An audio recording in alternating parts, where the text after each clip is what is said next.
എടപ്പാൾ ശുകപുരം ദക്ഷിണാമൂർത്തി ക്ഷേത്രത്തിൽ ഞായറാഴ്ച മുതൽ നടന്നുവരുന്ന ഭാഗവത സപ്താഹ യജ്ഞത്തിന്റെ ഭാഗമായി നടന്ന രുക്മിണി സ്വയംവര ഘോഷയാത്ര ഭക്തി നിർഭരമായി.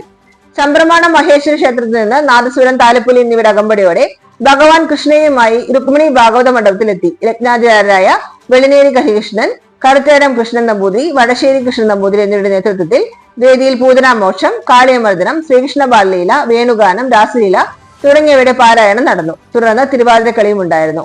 ശനിയാഴ്ച രാവിലെ 6:30 മുതൽ കുചേലോപാഖ്യാന പാരായണവും പ്രഭാഷണവും നടക്കും.